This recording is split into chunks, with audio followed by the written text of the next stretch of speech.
guys, and welcome back to Marathon-Crossfit here, and today I would like to talk about the biggest mistakes on Jim Wendler 531 that I personally made and how to avoid them. So just as a little introduction, Jim Wendler 531 is a program that is for intermediates written by Jim Wendler, and the main component of this program is a wave approach in cycling and in programming. Just look that up if you don't know what programming and cycling means. Powerlifting to Win is an excellent website where you can read up about that so that you know what that is. And for the waves themselves, you do a 5 rep, a 3 rep, and a 1 rep wave within 1 month, and then you reset and start over again. So you can theoretically do Jim Wendler 531 until infinity and progress month over month. So that is also why it is an intermediate program, because you're progressing month over month and not day over day like you would in starting strength or strong lifts 5x5, which are beginner programs in powerlifting or strength training, depending on where you come from. So my mistakes with the Jim Wendler method were the following, bit by bit. So the first one would be not enough fine motor tuning. So what I mean by fine motor tuning is that I didn't pay enough attention to my specific weaknesses in the 3 main lifts, that being the deadlift, the bench press, and the squat. Especially the rounding of my lower back and not setting up each rep of the deadlift in a mindful way so that I wouldn't hurt my lower back. Now that is more than just not rounding your lower back.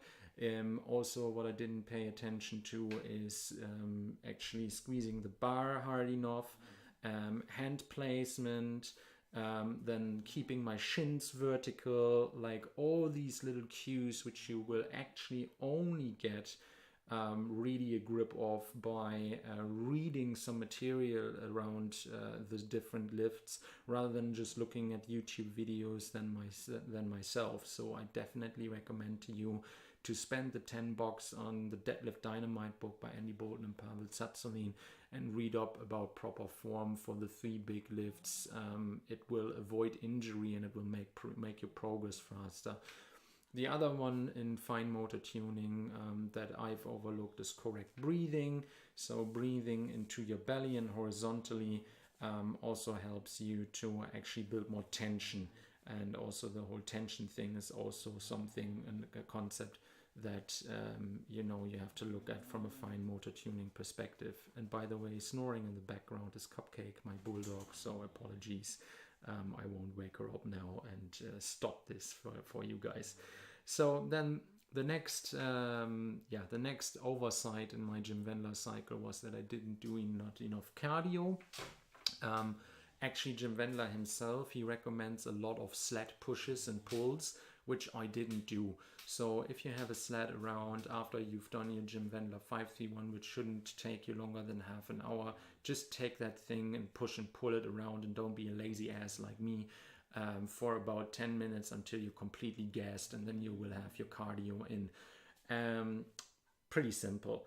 The next one is also I tensed up around the hips, but that is an oversight that is generally applicable to strength athletes, which is not enough stretching.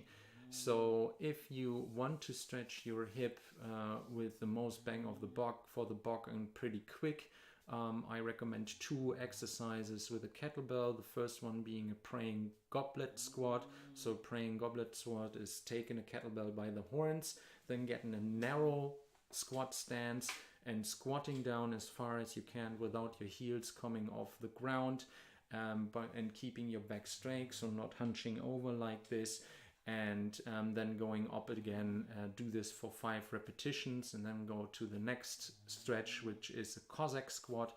So Cossack squat is basically going into a squat position with one leg to the side, so it looks a bit like a half split, if you so may speak. And also there, try to get down as low as possible without your heels coming off the ground, and then go from side to side for 5 repetitions. Do 3 sets of that to warm up. That helps you really to get all of the hip muscles loosen up and get better squat form. So then the next one that I overlooked in my Jim Wendler Sky Cyclist was not enough lower back training. That is actually generally something that I overlooked in my first 18 months of focusing on strength training. So have some reverse hypers in there, glute ham raises,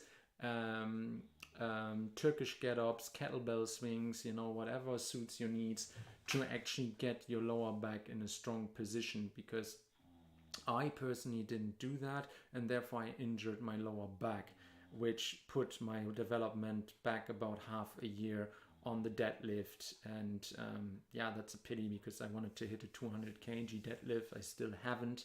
And I attribute that mainly to my stupidity of not training my lower back enough for the first 18 months, because otherwise I wouldn't have hurt myself. Also, another one to protect your lower back is do all of your deadlifts as a full stop with a full reset. So on the deadlift AMRAP sets that Jim Wendler prescribes, don't do them as touch and go. Do them as a full reset. So get all of the slack out of the bar, maybe even get your hands off and then reset the entire movement. Because first of all, that develops more strength and more mindfulness about the lifts that you're doing. And second of all, it's also way less likely that your form will break down, and therefore your lower back is more protected. Then also another one is that I left out a lot of accessory work. So if you look it up on T-Nation, there are several programs and accessory routines that Jim Wendler prescribes for the Jim Wendler 531 method. One is being boring but big. The other one is the triumvirate, and there's this third one that I can't remember at the moment, but those two are actually pretty good. Boring but big is a bit more suited towards people who want to build more muscle. You will do 5x10s after your main session to bulk up, and the triumvirate is a bit more suited towards the needs of powerlifters, especially, you know, working the upper part of your body by doing dips and pull-ups, and just look those up and read up about them and implement them, and don't leave them out like I did. And then the last mistake I did was greed and ego. So I thought it would be a good idea to combine the West Side method with Jim Wendler 531. So I would do Monday, Tuesdays. On Monday I would do the squat and the bench press of the Jim Wendler method, and then on the Tuesday I would do the deadlift and the overhead press, and then on Wednesday and Thursday I would do speed work with bands and chains on the squat and the bench press. Overall I wasn't ready for that. I was not trained enough for that. It went okay for about, I don't know, 4 months. Like I ran the Jim Wendler 531 method for 8, and somewhere halfway through I was like, yeah, this is going so great, let's speed it up a little. And basically I hurt myself in the process. So, you know, greed and ego are always bad in the gym, and I had to learn the hard way by hurting my lower back. So I hope these insights help you to get better, to you know, get to your goals quicker. Please like, please subscribe, please tell your friends if you find this insight worthwhile and worthy to share, and hopefully you learned something from it.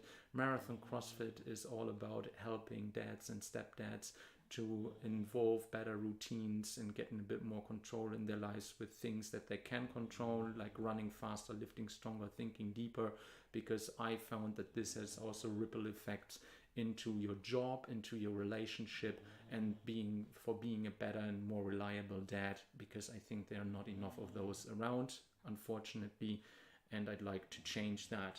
So if you have any questions or comments, please get them in the comment section down below, and I'll get back to you with a personalized answer as soon as I can.